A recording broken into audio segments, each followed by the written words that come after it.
स्वतःला आज माणूस म्हणून जगण्याची संधी प्राप्त झाली,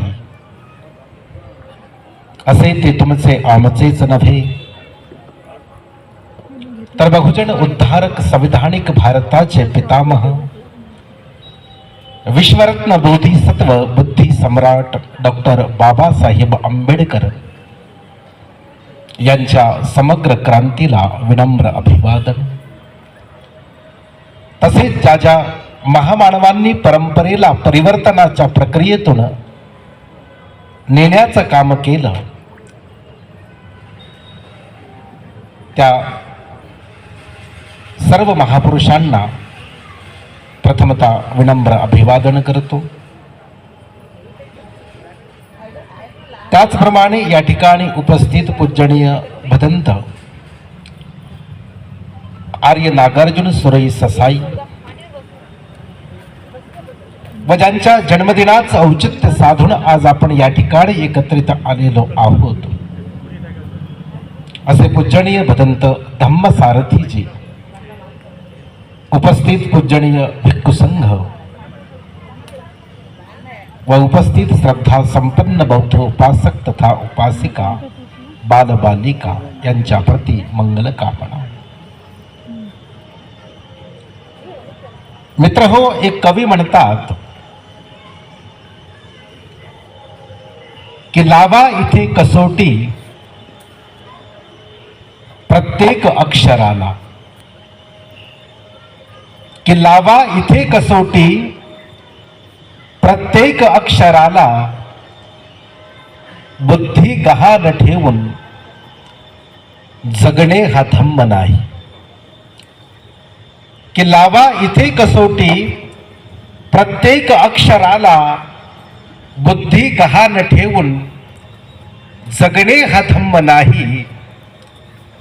दुसऱ्यांच्या वेदनेवर मारू न चाल फुंकर, नुसतेच त्या ठिकाणी बघणे हा धम्म नाही। नेमकं या ज्या ओळी मी या ठिकाणी प्रस्तुत केलेल्या आहेत, या ओळी लिहिण्याकरिता जर मला कोणी प्रवृत्त केलं असेल तर ते पूजनीय भदंत धम्मसारथी यांचं जीवन। आज हा धम्म जीवनाचा प्रवास करीत असताना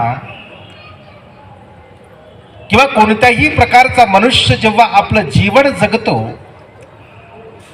तेव्हा निश्चितपणे त्या प्रत्येक व्यक्तीची कोणीतरी प्रेरणा असते, प्रत्येक व्यक्तीचा कोणीतरी आदर्श असतो आणि तो आदर्श घेऊन त्या माध्यमातून तो आपल्या जीवनाची वाटचाल करत असतो।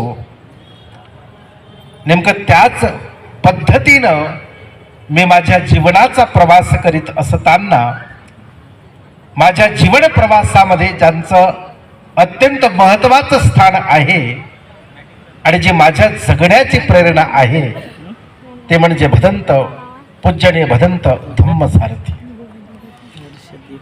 मित्रहो, आज या ठिकाणी त्यांच्या या 75व्या वाढदिवसानिमित्त आपण एकत्रित येत असताना ज्या प्रकारे इथे विचारांची उधळण केली तीच भंतेजींच्या खऱ्या अर्थानं कर्तृत्वाची पावती आहे।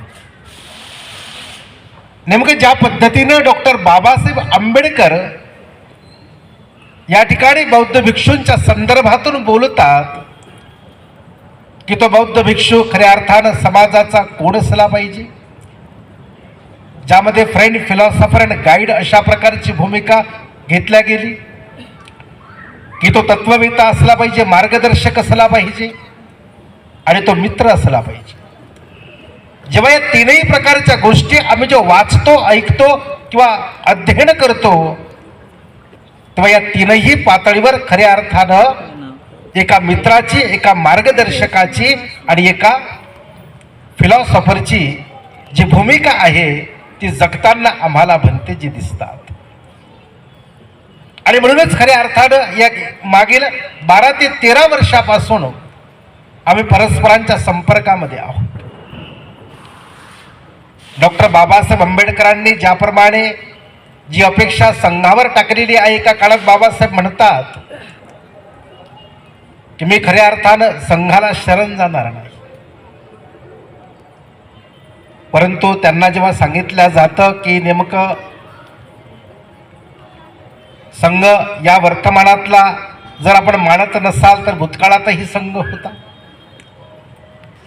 म्हणजे याचा अर्थ बाबासाहेब आंबेडकरांनी त्यावेळेला जी काही तत्कालीन परिस्थिती बघितली,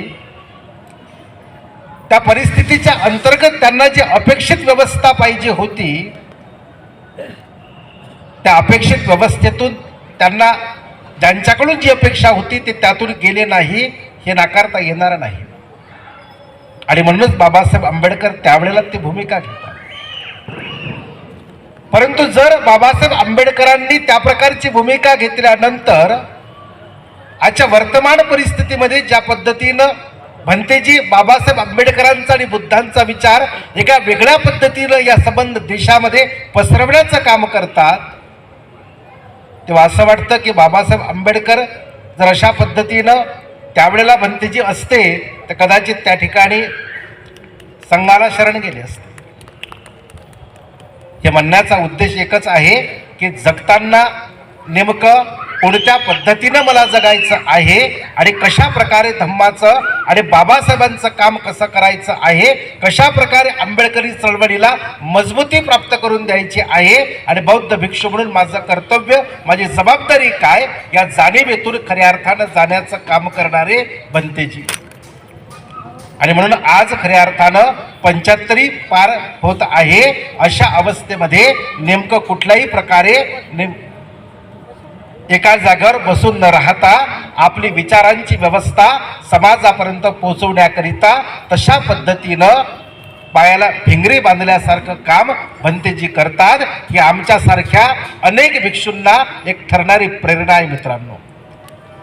आणि म्हणून आजच्या प्रसंगान्वये या ठिकाणी अधिक न बोलता ज्या पद्धतीनं आपण सर्वांनी जी स्तुती सुमने उधळली ती बाबासाहेब भंतेजींच्या कर्तृत्वाची पावती आहे. या माध्यमातून हा पुढील जीवनाचा प्रवास करीत असताना भंतेजींचं मार्गदर्शन अशाच प्रकारे या सर्व उपासक तथा उपासिका यांना लाभावं, एक चांगल्या प्रकारचा डॉक्टर बाबासाहेब आंबेडकरांना अभिप्रेत असणारा समाज निर्माण व्हावा आणि त्याचबरोबर त्या विचारातून भिक्खू संघ तयार होऊन समाजाला दिशा देण्यासाठी तो कटिबद्ध व्हावा, अशा प्रकारची अपेक्षा या माध्यमातून या ठिकाणी करतो, एक आशावाद व्यक्त करतो आणि भंतेजींच्या वाढदिवसाप्रित्यर्थ त्यांना मनस्वी मंगल कामना प्रदान करीत या ठिकाणी माझ्या शब्दांना मी विराम देतो आणि आपणा सर्वांप्रती मंगल कामना करतो. भवतु सब्ब मंगलम, भवतु सब्ब मंगलम, भवतु सब्ब मंगलम.